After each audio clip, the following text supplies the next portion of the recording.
महाराज की कृपा है, सन्यासी महाराज की कृपा है। और सनातन धर्म की जय हो, गौ माता की जय हो, गुरु महाराज की जय हो। हर हर महादेव, हर हर गंगे।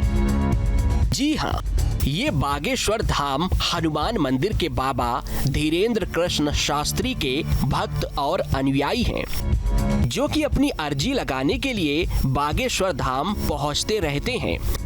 यहाँ के कथावाचक धीरेन्द्र कृष्ण शास्त्री अपने बयानों के कारण आजकल सुर्खियों में हैं। इसलिए हमारी टीम न्यूज स्टेट ने भी बागेश्वर धाम पहुंचकर रियलिटी चेक करने का फैसला लिया और फिर हम निकल पड़े बागेश्वर धाम के लिए। बागेश्वर धाम छतरपुर जिले का छोटा सा कस्बा है, इन दिनों सुर्खियों में है। लेकिन अब सवाल ये उठता है कि अगर आपको बागेश्वर धाम आना है तो कैसे पहुंचेंगे बागेश्वर धाम? दिल्ली से या देश के दूसरे हिस्सों से बागेश्वर धाम पहुंचने के लिए आखिर क्या साधन है, क्या ट्रांसपोर्टेशन है, क्या परिवहन के माध्यम है? आपको बता दें कि छतरपुर और खजुराहो के बीच में बागेश्वर धाम स्थित है। अगर आपको बागेश्वर धाम पहुंचना है तो आपको छतरपुर रेलवे स्टेशन से भी होकर आप आ सकते हैं। इसके अलावा अगर आप हवाई जहाज़ के माध्यम से आना चाहते हैं तो आपको खजुराहो उतरना पड़ेगा। खजुराहो में भी रेलवे स्टेशन है, सड़क के माध्यम से भी वहाँ से आप आ सकते हैं।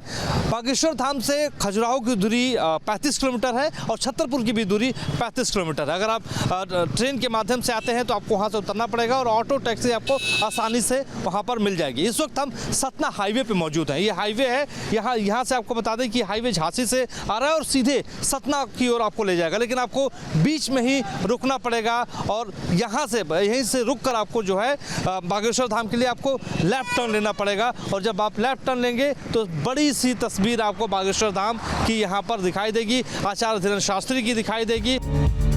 बागेश्वर धाम सरकार मध्य प्रदेश के छतरपुर जिले में स्थित एक हनुमान मंदिर है। पन्ना छतरपुर नेशनल हाईवे 39 पर गंज नामक स्थान से करीब 5 किलोमीटर अंदर गढ़ा गांव में है और इसी रोड पर आश्रम से पहले धीरेन्द्र कृष्ण शास्त्री का घर भी पड़ता है। अब हम पहुंच चुके हैं बागेश्वर धाम की बीच में और आपको बता दें कि करीब हम 3 किलोमीटर का सफ़र सतना हाईवे से तय करके पहुंचे हैं बागेश्वर धाम मंदिर के जो मुख्य आचार्य हैं धीरेन्द्र शास्त्री जी के उस पुराने घर पर, जहां पर वो पहले रहा करते थे। अब उनके परिवार के लोग यहां पर रहते हैं। देखिए छोटा सा ये मकान है, यहीं पर धीरेन्द्र शास्त्री रह के उन्होंने अपनी शिक्षा दीक्षा अपने परिवार के साथ यहीं पर रह के जो है उन्होंने अपनी ज़िंदगी को आगे बढ़ाया। ये घर है और देखिए छोटा सा गेट है और यहाँ से करीब 2 किलोमीटर की दूरी पर जो है बागेश्वर धाम होता है। संत धीरेन्द्र कृष्ण शास्त्री का एक छोटा परिवार है। उनके परिवार में माता पिता और एक छोटे भाई हैं। बड़े बेटे होने की वजह से इनकी जिम्मेदारी भी अधिक है। परिवार में माता जी हैं, पिताजी हैं और भैया, छोटे भाई हैं, बहन हैं, सभी लोग यहीं रहते हैं। तो यहीं से जब बचपन इनका यहीं पे गुजरा? जी। अच्छा, बचपन से ही यहीं पे कड़ा ग्राम में यहीं पे उनका बचपन भी था। अच्छा। बचपन में कैसे थे, क्या स्वभाव था उनका? बचपन में गुरुजी पहले से ही बहुत अच्छे थे। गुरुजी मतलब ना किसी से मतलब उनका किसी से कोई मतलब नहीं रहता था। धाम पर सेवा करते थे और धाम पर ही पूजा करते थे, गुरुजी की सेवा करते थे। पंडित धीरेन्द्र कृष्ण शास्त्री बागेश्वर बालाजी की सेवा में करीब 8 साल की छोटी उम्र से ही लगे हुए हैं और इनके दादाजी ही इन्हें संभालते थे। अरे बचपन में यार खेलते रहे इधर ही यार भाई। हाँ। अच्छा। छोटे से थे जब कथा वार्ता उन्हें स्टार्ट कर दी थी। अच्छा। हाँ, 8-10 साल में उनकी माँ बढ़िया काजल लगा दे में, धोती पहना दे में। हाँ। और बढ़िया किताब ली उन्हें और कथा जिसको करवाने भाई उनके घर जाते थे वे जी। हाँ, घर जाया करते थे। अच्छा। तो मतलब बचपन से ही ज्ञान था जी उनको। हाँ, ये आचार्य हाँ, बचपन से ज्ञान था। जटाशंकर भी जाते रहे कथा करने बचपन में। हाँ जी। धीरेन्द्र कृष्ण शास्त्री ने सामान्य परिवार के बच्चे की तरह ही अपने गांव से ही शुरुआती शिक्षा ली है, क्योंकि यहाँ पढ़ाई लिखाई के लिए स्कूल था। यहाँ पास में गंज में भी स्कूल है, यहाँ हमारे गांव में यहाँ पे भी स्कूल है, दोनों जगह स्कूल है। यहाँ प्राइमरी वाला छोटे बच्चों का स्कूल है, फिर थोड़ा दूर जाना पड़ता था। आखिरकार लंबा सफर पार करने के बाद न्यूज स्टेट की टीम बागेश्वर धाम परिसर तक पहुंच गई। अब हम पहुंच चुके हैं बागेश्वर धाम परिसर के अंदर, और ये पूरा इलाका जो है बागेश्वर धाम का इलाका है।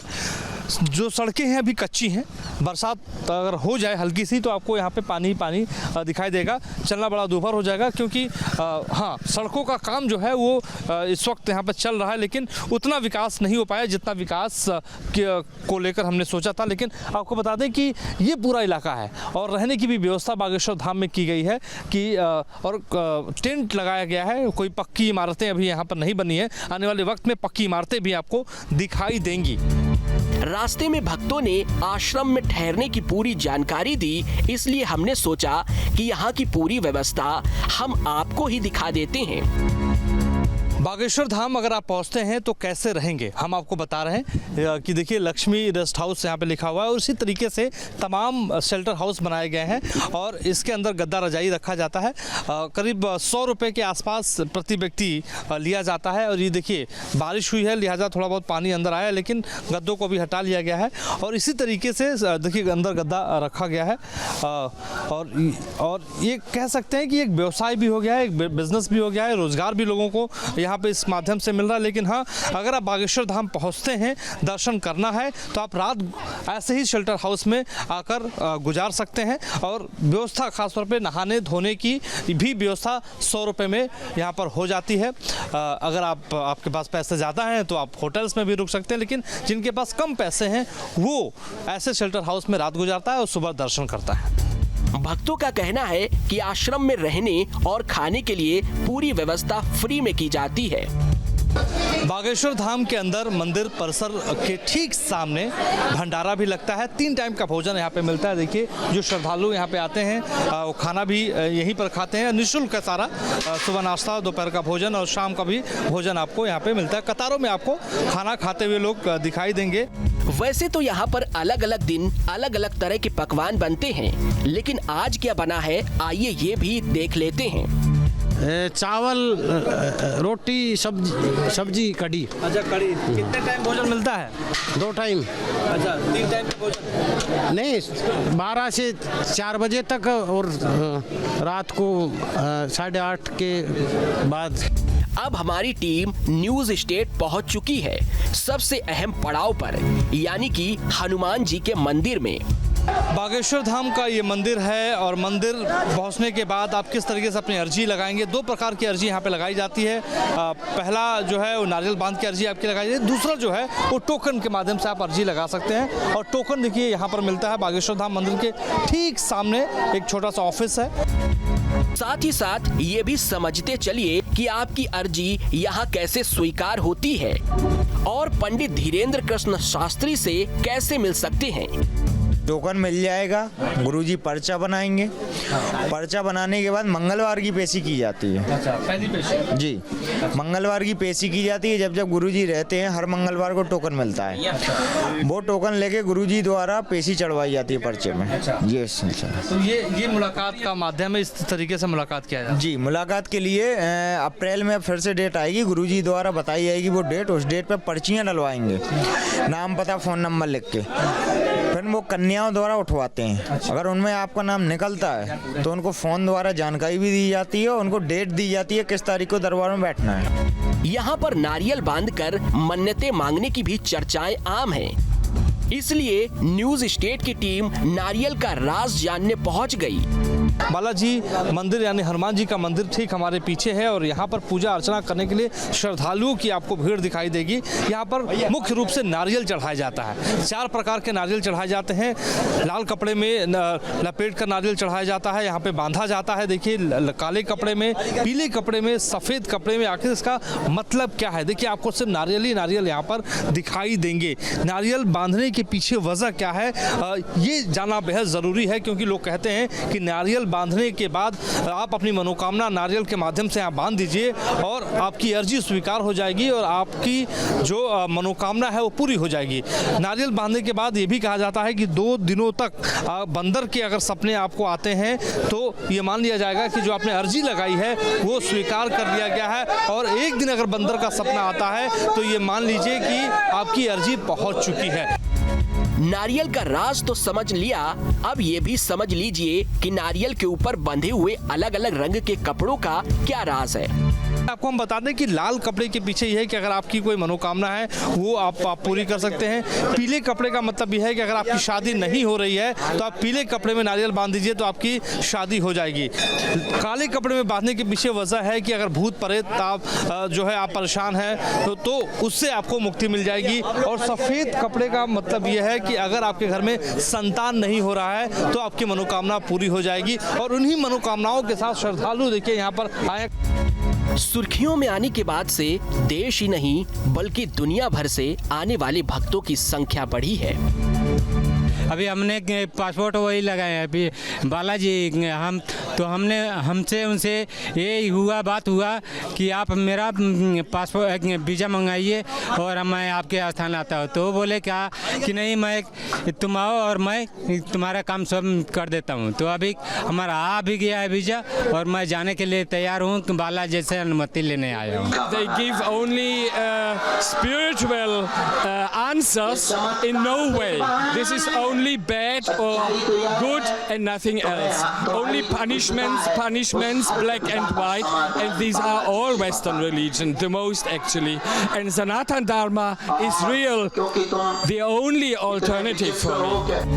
बागेश्वर धाम में झाड़ फूक को लेकर किए जा रहे दावों की भी हमने जांच करने की कोशिश की। चौथी पीढ़ी 5वीं पीढ़ी में पंडित धीरेन्द्र शास्त्री जी आए हैं। गर्ग जी बहुत ही अच्छा ही प्रवचन, भगवान राम का, हनुमान जी का भजन वो कहते हैं धर्म के साथ। हाँ, वो श्री गुरु चरण कह रहे हैं। सरोज निजमन मुकुर सुधार। हम तो बाबा जी के साथ में ना, बागेश्वर धाम के शरण है उनके साथ में ही। और यहाँ से आने का मतलब जो जिसका जो मन होती है इनका मतलब मनोकामना उनका होता ही है। लड़का हमारा बड़ी बदमाशी करता, हरदम झगड़ा बवाल होता है। जब से आए मैं दारू कंट्रोल कर दिया है। अच्छा वाले है, अच्छा है, अच्छा है। क्या कहेंगे, वो अंधश्रद्धा है, मानते हैं उनको उसमें मजा आता है। और कुछ बात नहीं है। आपने भी नारियल बांधा है ना? नारियल बांधा सर। कौन कलर का नारियल बांधा? मैं लाल कलर का नारियल बांधा सर। मुझे तो कुछ नहीं लगता है, सब फालतू की चीज़ है। बाबा के साथ ऐसा नहीं करना चाहिए क्योंकि मैं भी 3 साल से यहाँ पे आ रहा हूँ। मुझे यहाँ पे आके बहुत रिलैक्स भी हुआ है। तो मेरे हिसाब से तो सब गलत है, ऐसा नहीं करना। पूरी हुई आपकी? हमारी मनोकामना पूरी हुई। जो हमें पीड़ा थी, जो हमें प्रॉब्लम थी, उसका भी मुझे सुधार हुआ है। यहाँ पर भूत प्रेत से छुटकारा दिलाने का भी दावा किया जाता है। इसलिए हमने भक्तों से ही समझने की कोशिश की कि क्या सत्य है। अरे किसी तांत्रिक भगत ने कर दिया था, करवा दिया था ओझा से। तो अब बालाजी महाराज की शरण में आते रहे। मंगल अरे हाथ पैर दुखते थे, बीमार रहते थे, सिर में एकदम भारी पागलपन रहता था। अब सही है, यहाँ बालाजी के चरणों में आते रहे, मंगल की पेशी करते रहे। गुरुजी से हम मिले नहीं, गुरुजी से एक बार भी नहीं मिले। बालाजी की कृपा से हम अपने आप से ही आराम है। पेट में अच्छा लागी के खाए लेते, नोचे डारा था। डॉक्टर को नहीं दिखाया आपने? सबका दिखा चुका सर। डॉक्टर क्या बोला? डॉक्टर की नार्मल है, कुछ नहीं है। कुछ नहीं? नहीं। आप यहाँ पे आइए श्रद्धा के साथ। भरोसा के, हाँ ठीक है। आराम मिला है? आवे तो हमका नहीं मिला सर, पहले ही आ रहा हूँ। नहीं, झाड़ा नहीं जाता है। क्या होता है? ये पेड़ में चिपक जाओ जो रहता है वही सन्यासी बाबा दूर करते हैं। अच्छा, भूत प्रेत भाग जाता है? हाँ, बाबा वही भगाते हैं। बाबा भगा देते हैं? सन्यासी बाबा। कौन है सन्यासी बाबा? उधर है, देख लो, उधर है, समाधि है उनकी। हाँ, बाबा की। सन्यासी बाबा अपने आशीर्वाद से भूत प्रेत को भगा देते हैं। मन से मानो तब। हाँ, मन से पूजा पाठ करो, मन से मानो बाबा को। विज्ञान, आस्था और अंधविश्वास के बीच चल रही बहस के बीच कई तरह की बीमारियों के कारण लोग यहाँ आस्था और विश्वास के साथ पहुँच रहे हैं। ग्राउंड जीरो से आपको हम बता रहे थे कि बागेश्वर धाम के भीतर किस तरीके से पूजा अर्चना की जाती है, किस तरीके से भूत पिशाच को यहाँ पे भगाया जाता है। और यही लड़ाई खासतौर पर इसी बात को लेकर विवाद जो है बागेश्वर धाम और वैज्ञानिक जो है उनके बीच चल रहा है। जो अंध श्रद्धा और निर्मूलन समिति है वो कह रही कि कोई चमत्कार नहीं होता, लेकिन बाबा का लगातार ये कहना है कि चमत्कार होता है। लोग अपनी समस्याओं को लेकर आते हैं बालाजी के दरबार में, और बालाजी के दरबार में जिसको भूत प्रेत पिशाच पकड़ता है वो उनको यहाँ पर आने के बाद मुक्ति मिल जाती है। इनका तो कहना है कि इन्हें डॉक्टर ने भी जवाब दे दिया है, जिसके बाद ये बागेश्वर धाम के शरण में आए हैं। ITI पढ़ता था।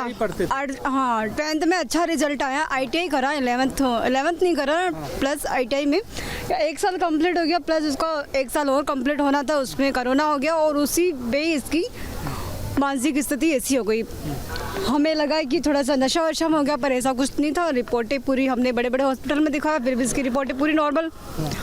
फिर हमने दरगाह मस्जिद सभी जगह दिखाया और फिर वहाँ पे इसको थोड़ी सी अर्जी वर्जी आने लग गई। अच्छा, हिलने मिलने लगी। आपको नहीं दिखाया आपने? डॉक्टर बताया तो इंदौर में हमारे जो बड़े बड़े हॉस्पिटल है वहाँ पे भी हमने दिखाया, रिपोर्टें पूरी नॉर्मल, बड़ी बड़ी मशीनों में इसका जो माइंड पूरा क्लियर हुआ।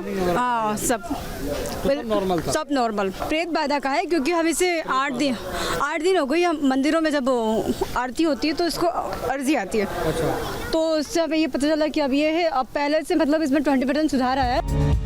आश्रम में कुछ लोग ऐसे भी मिले जिनका दावा है कि यहाँ पहुँचने पर उन्हें पूरा लाभ मिला, जिसके चलते ये कई सालों से लगातार आ रहे हैं। जी बिल्कुल, वो रामकृष्ण सोनी छतरपुर के हैं, उनको कैंसर 2nd स्टेज में कैंसर था और डॉक्टरों ने उनको मना कर दिया था। डॉक्टर ने ये बोला था कि आप जाओ घर पे इनकी सेवा करो, मुश्किल से 2 या 3 दिन के मेहमान हैं और मैंने प्रत्यक्षदर्शी हूँ, वो ऑक्सीजन पे आए थे, ऑक्सीजन लगे घर पे लगे थे। जब उन्होंने यहाँ पे अर्जी लगाई तो महाराज जी ने कहा कि आशीर्वाद है, आप ठीक हो जाएंगे। 3 महीने के अंदर आज कोई भी उनको ऑक्सीजन नहीं लगी हुई है और वो बिल्कुल सही है, घर पे सही सलामत है। बहुत भरोसा, पूर्ण रूप से भरोसा है जी। लेकिन लगातार जो एक विवाद गहराता जा रहा है बाबा जी को लेके कि चमत्कार नहीं करते हैं, आपको कितना भरोसा है? इन पे चमत्कार की पूरी शक्ति है, वो चमत्कार करते हैं। कहने के लिए लोग कुछ भी कह सकते हैं, हम आस्था रखिए, किसी के ऊपर विश्वास करेंगे तो उसका हमको पूर्ण रूप से सौभाग्य मिलता है। अगर हम यहाँ आते हैं, यहाँ आने बस से आपकी बहुत मनोकामनाएं पूरी हो जाती हैं, तो हम ये मानते हैं कि उनके ऊपर चमत्कार की शक्ति पूरी रूप से है। मेरी मनोकामना ये थी कि मेरे लीवर डैमेज हो चुके थे। अच्छा। मतलब होली आर्ट, रोहतक के अंदर होली आर्ट है, डॉक्टर वी के चावला है, 2 मेडिकल हैं जो ठीक हैं, उन्होंने ऑपरेशन बोला था और 25 से 26 लाख रुपए मांगा था। तो मेरे को एकदम से प्रेरणा हुई, तो मैंने क्या है कि गाड़ी में चाबी लगाई और मेरे पेट में भी दर्द हो रहा था, तो मैंने सोचा कि एक बोतल पानी पी लूं, जिसमें डॉक्टर ने पानी के लिए मना भी कर दिया था कि पानी नहीं पीना है आपको। तो मैंने वहाँ पे पानी पिया और खाना भी कुछ नहीं करा था। अच्छा। मैं वहाँ से आया सीधा मैंने यहाँ पे माथा टेका और मेरा दर्द दूर। उस दिन है कि आज दिन मैंने 10 रुपए नहीं लगाया अपनी सेहत के लिए। ये कुछ भी नाटक इसलिए नहीं हुआ, ये नाटक सिर्फ बाबा जी ने ये बोल दिया था ना कि मैंने कम से कम 100-150 आदमियों को हिंदू धर्म में परिवर्तन करवाया है। जब से ये नाटक चालू हुआ है ये सबको ही पता है। कुछ लोगों का तो ये भी दावा है कि बागेश्वर धाम के प्रताप से ही उनको संतान की प्राप्ति हुई है। 5 साल से परेशान थी, कहीं से बच्चे नहीं हो रहे थे, हर जगह से मनाई थी। इनको तो महाराज जी ने पर्चा भी नहीं बनाया, ये तो पेशी करती रही, 21 पेशी की और महाराज जी के दर्शन बस किए, विभूति ली और कभी महाराज जी से ना पर्चा बना ना कुछ, बस यही विनती की। और इनके हाँ, महाराज जी तो एक रास्ता दिखाने वाले हैं, साक्षात तो जी बैठे हैं, बालाजी सरकार बैठे हैं और महाराज जी की इसमें कुछ वो नहीं है। और हमारे तो भतीजी हुई मंगलवार से दूसरे मंगलवार, तो संतान आपको नहीं हो रही थी, आपने अर्जी लगाई? हाँ, डॉक्टर इलाज भी करवाया, सब कुछ करवाया, लेकिन आराम नहीं लगता था, ना कोई कमी बता देते तो यहीं से आराम। हाँ, हमने सब कुछ करके देख लिया, दूसरे मंगलवार से आराम लग गया। हाँ, दूसरी बार से लग गया था। इसी बीच जब धीरेन्द्र कृष्ण शास्त्री आश्रम पहुँचे तो पहले से ही अधिक संख्या में भक्त उनका इंतजार करते दिखे। इस वक्त देखिए तमाम भक्त यहाँ पे मौजूद हैं, एक एक करके वो मुलाकात कर रहे हैं, बातचीत कर रहे हैं। दुख दर्द जो है श्रद्धालुओं की वो इस वक्त सुन रहे हैं, काफ़ी प्रतीक्षा के बाद वो यहाँ से निकले हैं। इस वक्त हम बागेश्वर धाम मंदिर परिसर में मौजूद हैं और यहाँ पर वो निकल चुके हैं।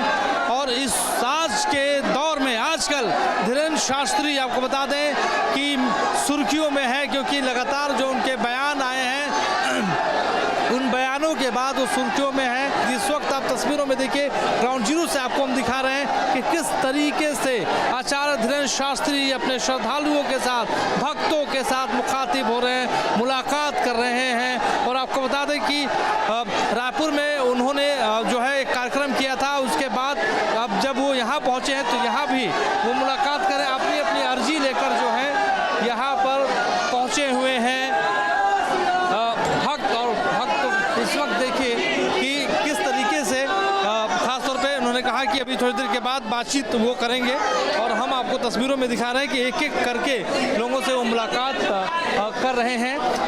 उन्होंने रामचरितमानस को राष्ट्रीय पुस्तक घोषित करने की बात कही थी। पाकिस्तान में उन्होंने कहा था कि वो दरबार लगा देंगे, लेकिन इसी बीच उनके बयानों के बाद आपको बता दें कि यहाँ पर जो माहौल है वो उनके भक्तों का तांता पहले की तुलना में अब ज़्यादा लगने लगा है। धीरेंद्र शास्त्री ने मीडिया के सामने भी अपनी बात रखी, हालांकि व्यस्तता के चलते कम समय दे पाए।